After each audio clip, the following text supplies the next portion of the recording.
Morafam Your Lifestyle. Assalamualaikum warahmatullahi wabarakatuh. Rekan Raw, jumpa lagi bareng Una di malam hari ini yang bertugas menemani ruang dengar rekan Raw ya, untuk observasi Raw tentunya.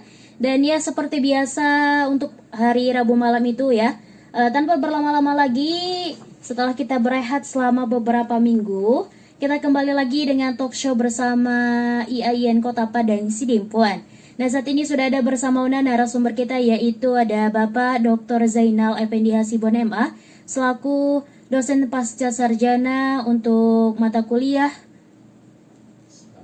Islam dan Budaya Tapanuli. Dan langsung aja kita sapa ya narasumber kita di malam hari ini. Assalamualaikum warahmatullahi wabarakatuh, Pak. Waalaikumsalam warahmatullahi wabarakatuh. Ya, oke, gimana kabarnya Pak di malam hari ini? Alhamdulillah sehat walafiat, fresh ya. Alhamdulillah. Oke Pak, tema kita di malam hari ini adalah moderasi beragama perspektif Dalihan Natolu dan Islam dalam bingkai NKRI ya Pak? Iya betul. Kalau boleh tahu Pak, kenapa Bapak memilih tema kita di malam hari ini adalah moderasi beragama perspektif Dalihan Natolu dan Islam dalam bingkai NKRI? Ya, dikarenakan yang pertama kondisi sekarang ini kelihatan seolah-olah adanya kericuhan di antara ya pemeluk beragama, baik antara sesama Islam itu sendiri yang berbeda mazhab, ya kan? Baik antar umat beragama yang saling salah menyalahkan antara satu yang dengan yang lainnya. Kemudian di tengah keragaman suku dan bahasa ada yang saling mengejek, menyalahkan. Maka di dalam hal ini kalau kita gali sesungguhnya di dalam perspektif Dalihan Natolu yang merupakan tradisi nenek moyang kita, di dalamnya itu terdapat nilai-nilai kedamaian, kerukunan bersama. Dan kalau kita lihat juga dalam perspektif Islam, di dalamnya terdapat ayat-ayat Al-Quran yang sesungguhnya ya mengajarkan kepada kita pentingnya menjaga kerukunan antar umat beragama. Ya, itu ya. Oke Pak, itu dia tadi. Kalau boleh tahu nih Pak, bisa dijelaskan moderasi beragama perspektif Dalihan Natolu itu bagaimana Pak? Oke baik, ini saya sampaikan sekitar 15 menit ya. Iya benar Pak. Oke baik, dalam perspektif Dalihan Natolu tentang moderasi beragama itu sesungguhnya kita lihat dari filosofi akar budaya dari Batak Angkola itu sendiri, yang sesungguhnya bisa diambil dari surat Tumbaga Holing yang di dalamnya terdapat nilai-nilai Dalihan Natolu. Ada Dalihan Natolu di dalamnya. Surat Tumbaga Holing itu maksudnya adalah merupakan sebuah tulisan. Tumbaga itu artinya adalah tembaga keras, dan holing itu artinya adalah yang sudah lama sejak India Keling berada di daerah kita ini. Jadi dari saat itu sudah ada ya Dalihan Natolu itu, filosofi Dalihan Natolu. Nah, kalau kita lihat sesungguhnya Dalihan Natolu itu adalah merupakan hasil bacaan terhadap alam, di mana nenek moyang kita dulu kalau memasak menggunakan tiga dalihan batu ya, menggunakan 3 batu ya. Kalau digunakan 1 batu bisa tumpah, 2 batu bisa tumpah. Kalau 4, 5, 6, 7 sampai 10 kayu bakarnya susah masuknya, maka dibuatlah 3 baru pas. Maka berdasarkan ini nenek moyang kita juga menggalinya, perlu di dalam membentuk sebuah struktur masyarakat paling tidak ada tiga unsur, ataupun katakanlah 3 pokok yang harus ada dalam sebuah masyarakat, yakni mora, kahanggi, dan anak boru. Nah, kalau kita lihat suku lain juga menggunakan ini, misalnya Minangkabau, Tigo Tungku Saya Jarangan. Jadi kalau di Karo misalnya Nanstelu, jadi Tigo Tungku Saya Jarangan, Dalihan Natolu, Nanstelu kan, ini merupakan akar yang sesungguhnya merupakan hasil bacaan dari nenek moyang kita dalam membentuk sebuah tatanan yang kuat, yang selaras dan seimbang itu perlu 3 unsur, yakni mora, kahanggi, dan anak boru. Baik. Dan kalau kita lihat sungguhnya lebih mendalam, kita kaji lebih mendalam, siapa itu mora? Mora adalah tempat si pembuatan boru, alak na mga lehen boru. Jadi mora ini memiliki kedudukan yang tinggi. Dia memiliki tua dan memiliki sahala. Karena dia sudah memberikan kita istri, dan dari istri itu bisa melanjutkan keturunan. Maka orang nenek moyang dulu menganggap bahwa mora itu ibarat perwakilan dari dewa, dari dewa. Karena dari mora ini sudah kita dapatkan keturunan. Maka oleh karena itu kita harus berterima kasih kepada mora. Maka dalam istilah adatnya disebut dengan hormat marmora. Kalau tidak hormat marmora, maka kata nenek moyang kita ya bisa lambang eme dan sebagainya. Meskipun kalau kita tinjau dari perspektif agama nanti belum tentu itu semuanya, akan tetapi dilihat dari bagaimana mewujudkan kerukunan itu, kita harus hormat pada mora. Ya wajar karena mora kita itu telah memberikan kepada anak borunya, dan dari situ bisa melanjutkan keturunan. Nah, kemudian kalau kita lihat posisi ada di situ kahanggi, dalam markahanggi ini harus manat markahanggi. Jadi nama kahanggi ini sering terjadi kesalahpahaman apabila tidak hati-hati di dalam markahanggi, dikarenakan salah ucap, salah di dalam salah di dalam tegur sapa, bisa membuat cekcok di dalam nama kahanggi. Padahal nama kahanggi ini adalah satu mudar, satu darah yang segianya harus saling sayang menyayangi, karena dia satu darah. Karena dia merupakan satu darah, dan maka itu harus manat-manat, hati-hati di dalam yang markahanggi ini. Nah, jadi kalau kita lihat apa yang diungkapkan oleh orang tua kita dulu, ranting nado rantosna rimni tahido gogona mola rokap di namar kahangi, rokap musemai di namar kaum. Satu sisi dikatakan mola torop di namar kahangi, torop musemai di namar kaum. Jadi markahangi ini adalah merupakan dasar utamanya harus saling harga menghargai, hati-hati, dan harus saling bagaimana mewujudkan nama kahanggi ini adalah kuat, memiliki keakraban yang bagus, supaya orang lain juga menghargai keluarga kita. Jadi kita hargai dulu keluarga kita yang markahanggi ini, baru nanti orang-orang lain juga ataupun kaum kita itu juga akan menghargai kita. Jadi pada saat sekarang ini kita lihat yang markahanggi itu marsitumbisan, saling menjelekkan. Apalagi datang misalnya boru ke rumah itu ada istri abangnya, istri si adeknya, saling dikarenakan pembagian harta warisan, karena yang dapat oleh abangnya ini paling sedikit, maka muncul saling menjelekkan satu yang lain. Jadi bisa mengakibatkan perkelahian dan sebagainya. Nah, maka oleh karena itu untuk mewujudkan harmonisasi ini ya harus manat di nama kahanggi.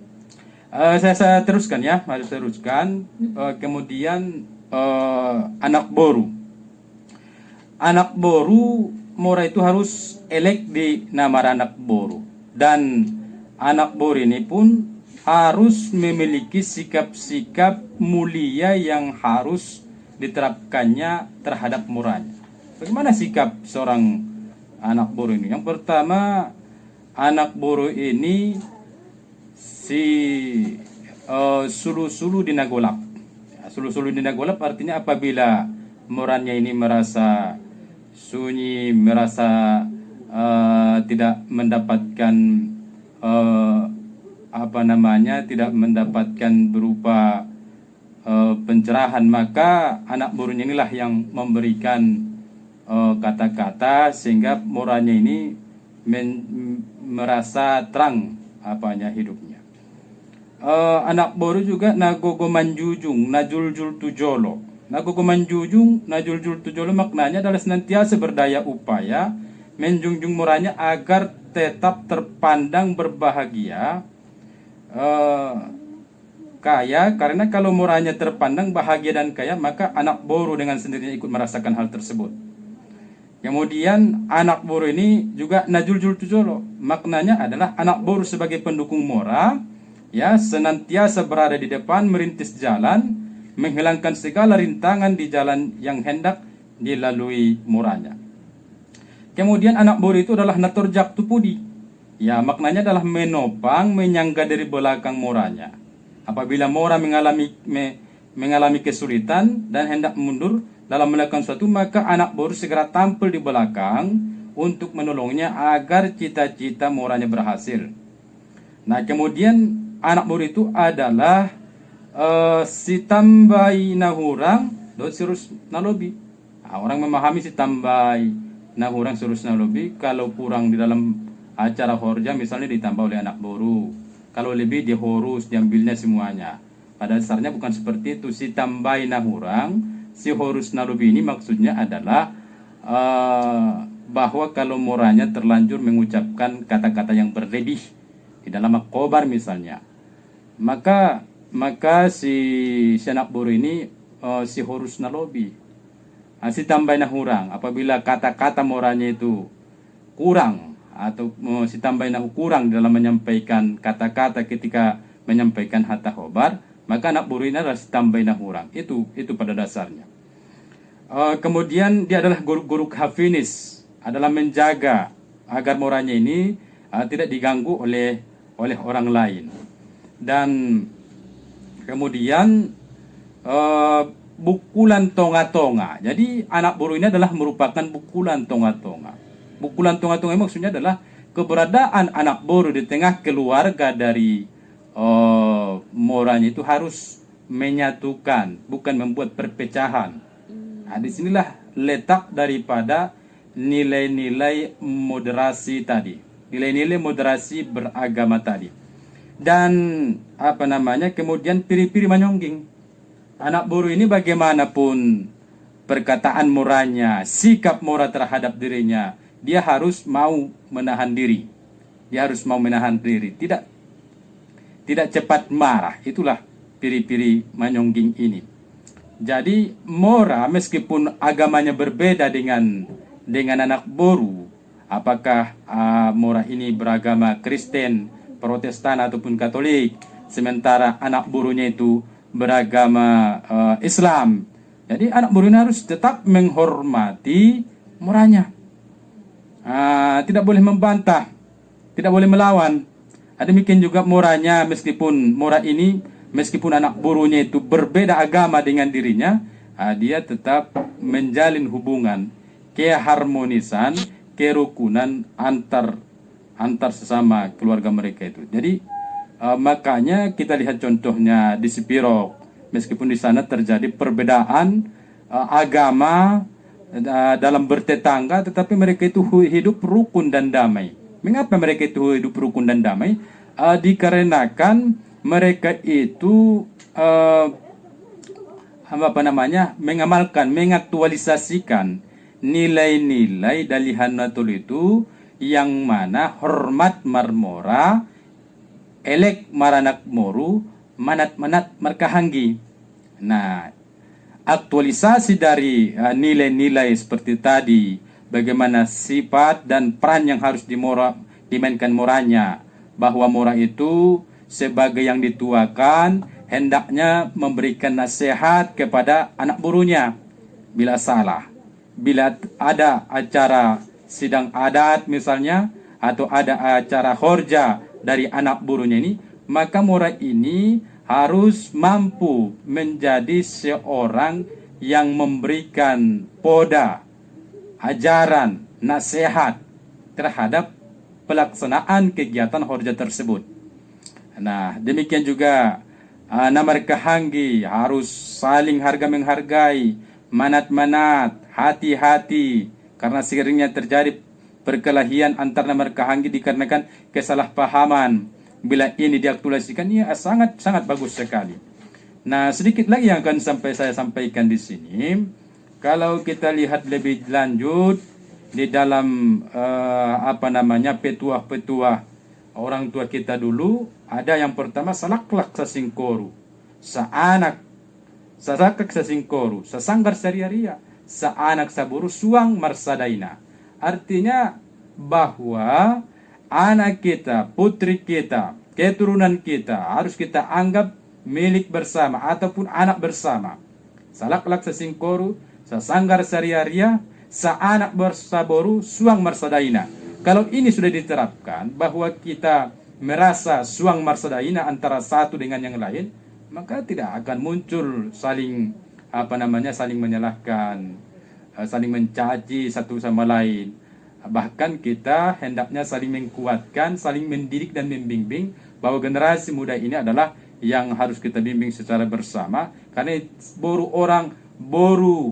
siapapun yang hidup di Tapanuli itu adalah boru kita juga, anak kita juga, maka kita bimbing bersama. Dan kemudian marsipagodongan do dihanguluan tapar marsipagodangan, tapal marsipagodangan, artinya jangan kita menyudutkan orang lain, akan tetapi kita harus saling mendukung satu sama lain. Bila ada orang yang berprestasi, ya dukung. Tidak mencari image negatif ataupun kesalahan orang lain. Akan tetapi ya bagus, kita hormati, kita dukung, kita like, kita share seperti itu. Itulah namanya saling mendukung, bukan saling curiga mencurigai, saling memusuhi dan sebagainya. Akan tetapi bagaimana untuk mencapai kesuksesan harus saling mengangkat, ya, harus saling mendukung. Apabila ada satu yang berhasil di dalam keluarga itu, dia juga dia ikut juga membantu keluarganya yang lain untuk sukses secara bersama. Kemudian sadape sisuganubi sadape namaradong dohot mahita maruli. Ini maknanya tadi. Artinya satu yang berhasil di dalam keluarga itu, yang lainnya juga harus mendapatkan keberhasilan ataupun merasakan keberhasilan tersebut. Nah, inilah yang kita lihat, nilai-nilai yang sesungguhnya sangat luar biasa sekali kalau kita kembangkan. Nah, kemudian ada juga prinsip songosiala sampagul, raptu ginjang raptu toru, mula madabu rap margulu, mula malamun saulak lalu, mudah mengimpal tola jadi palu-palu. Artinya di sini adalah seia sekata menjaga persatuan dan kesatuan. Bila kita sudah teguh, ya, sudah bersatu, sudah kuat, sudah harmonis, sudah saling menjaga, sudah saling membina, sudah saling mendidik, maka mula mengimpal tola jadi palu-palu, dia merupakan sebuah kekuatan yang sangat besar, yang bisa menghasilkan sebuah karya-karya yang luar biasa. Tola mengimpal palu-palu, si palu ini ada palu, bersatu dia akan bisa merobohkan yang lain apabila terjadi persatuan. Nah, ini sama dengannya di negara kita, persatuan dan kesatuan seperti lidi tadi. Kalau sudah bersatu, maka dia bisa membersihkan, ya, halaman yang kotor. Nah, ya, kemudian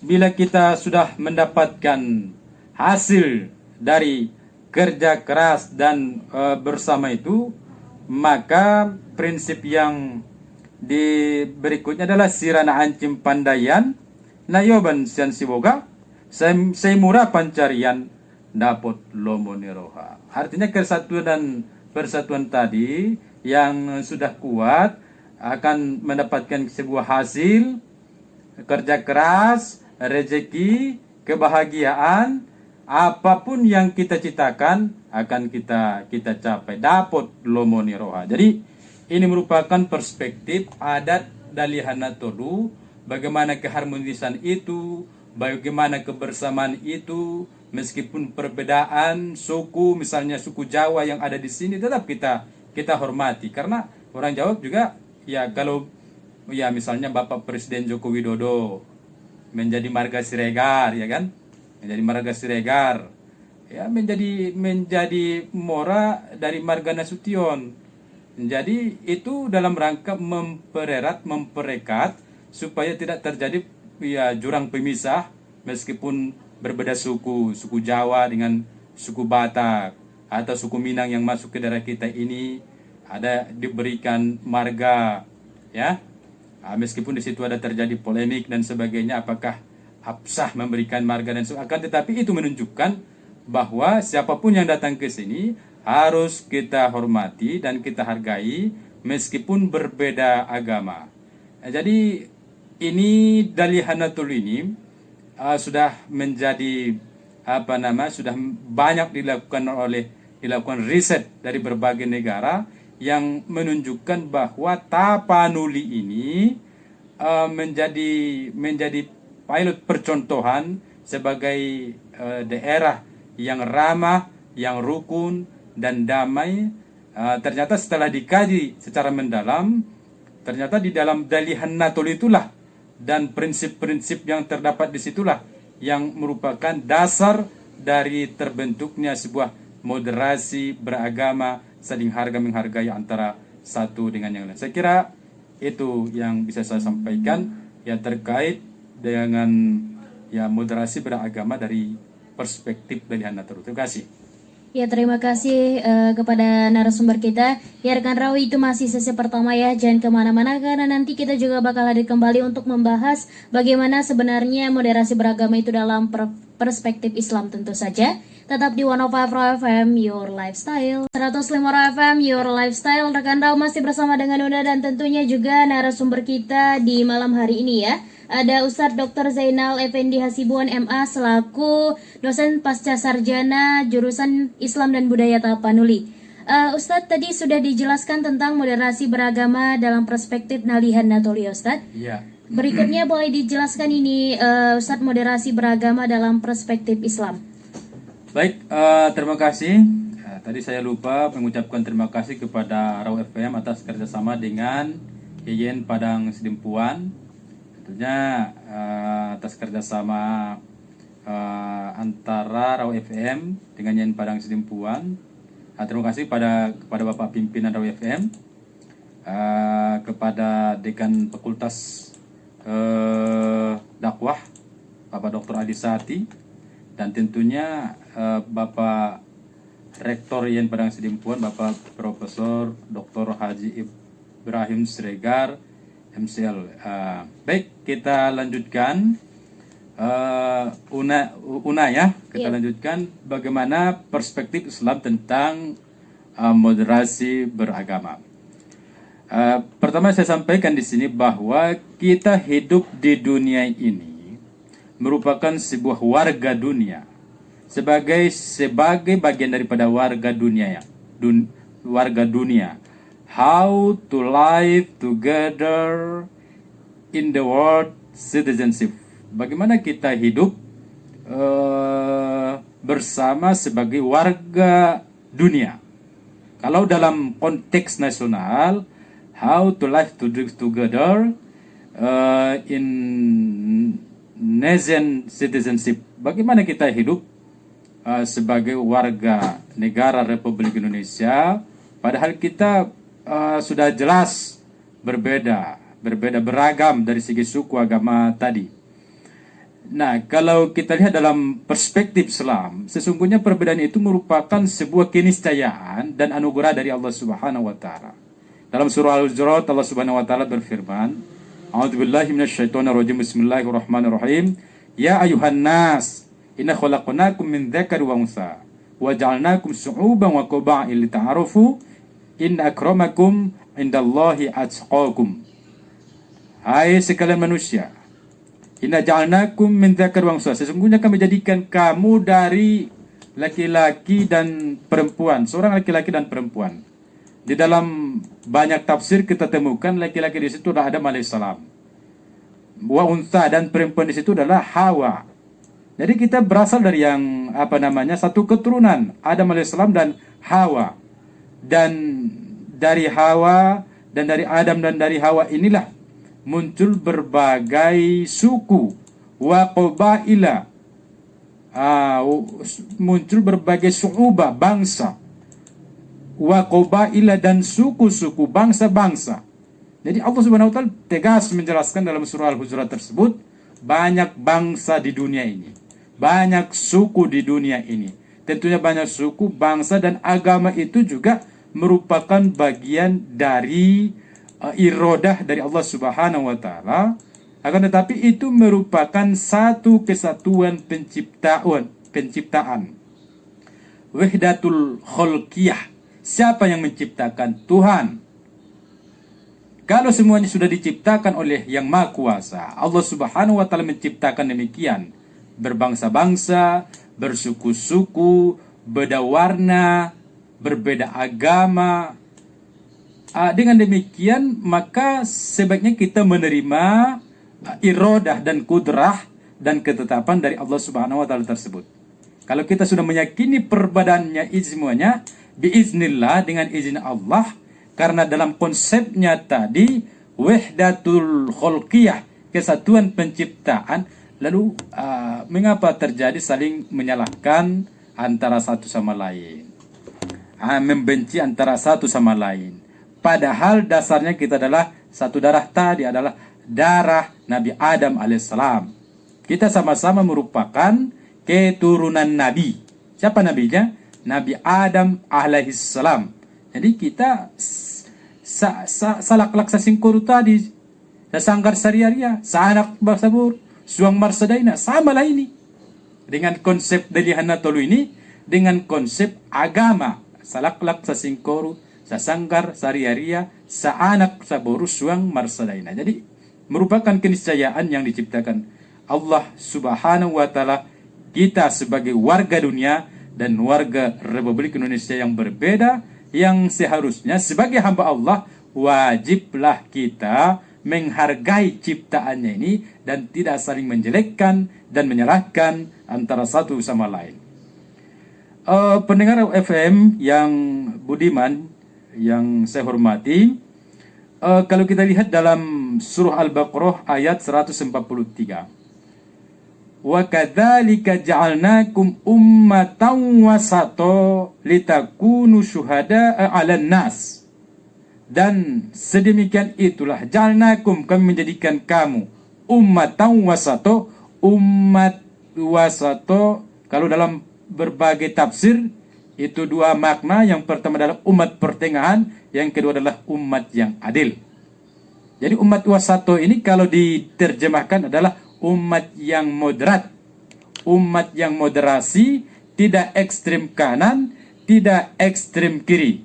Akan tetapi dia merupakan umat yang wasata, at-tawazun baina dunia wal akhirah, at-tawazun baina jasmaniyah wa ruhaniyah, at-tawazun baina al-fikriyah wal qalbiyah. Ini adalah merupakan keseimbangan. Jangan berpuasa terus, jangan sholat terus. Kita juga bermasyarakat, harus seimbang jasmani dan rohani. Juga harus berbuat adil. Makna wasato itu berbuat adil. Dan Rasulullah SAW juga mencontohkan berbuat adil meskipun terhadap yang berbeda agama dengan Rasulullah SAW. Di depan hukum, umat Yahudi dan Islam itu sama dalam perspektif kenegaraan. Tentunya dalam perspektif keagamaan, lakum dinukum waliyadin. Bagi agama Yahudi itu ajaran mereka, bagi Kristen itu ajaran mereka, bagi Islam ajaran kita. Jadi la ikraha fiddin, ya, jadi tidak ada paksaan di dalam beragama. Masing-masing bebas menjalankan ajaran agama masing-masing. Tidak saling mengajak, akan tetapi akidah tetap kita jaga. Jangan moderasi yang kebablasan. Orang beribadah di gereja, umat Islam juga ikut beribadah di gereja. Umat Kristen beribadah di masjid. Itu ya pluralis yang kebablasan. Tidak seperti itu. Tetap kita jaga nilai-nilai akidah.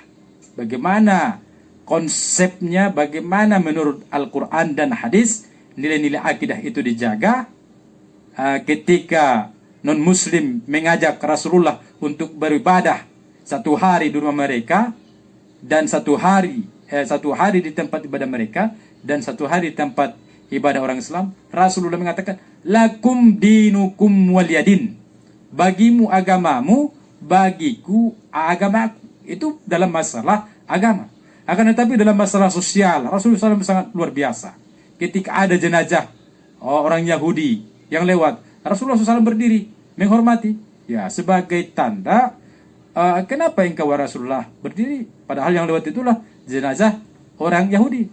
Ya, Rasulullah SAW menjawab, bukankah itu bukan manusia? Sebagai manusia harus dihormati. Nah, di dalam masyarakat Madinah itu pun juga ada di situ non-muslim, ada di situ Yahudi, ya. Jadi akan tetapi di bawah tatanan sebuah pemerintahan Islam tidak boleh membunuh, mengganggu non-muslim di dalam beribadah, meskipun itu undang-undang yang digunakan adalah Wathiqatul Madinah berdasarkan ajaran agama Islam. Akan tetapi orang non-muslim itu boleh melaksanakan ibadah tanpa ada paksaan.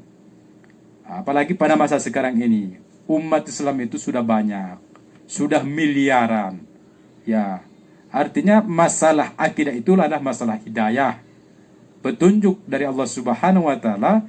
Jadi wa innaka nadhirum mubin, engkau hanya pemberi peringatan yang nyata, bukan untuk memaksa orang lain masuk ke dalam agama Islam. Jadi inilah ummatan wasato, umat yang moderat tadi, moderasi beragama itu. Makna dari moderasi beragama di dalam agama Islam. Baik, maka oleh karena itu kita harus saling harga menghargai. Apalagi kita berada di negara Republik Indonesia. Kalau kita lihat dari kilas sejarah bahwa negara ini dibangun oleh founding fathers kita. Ada di situ kita baca sejarah Soekarno, ada kita baca sejarah Muhammad Nasir. Ini berbeda pendapat, satu nasionalis, satu religius. Ada Haji Agus Salim, ada tokoh-tokoh yang lain, masing-masing memberikan pemikiran dan pendapat. Akan tetapi satu kata untuk semuanya adalah Pancasila. Maka Pancasila itu adalah merupakan kalimatun sawa bainana wa bainakum, merupakan kalimat pertemuan antara berbagai agama, antara berbagai suku yang banyak ini, antara kami dan kamu. Maka Pancasila itu mengikat antara satu dengan lainnya.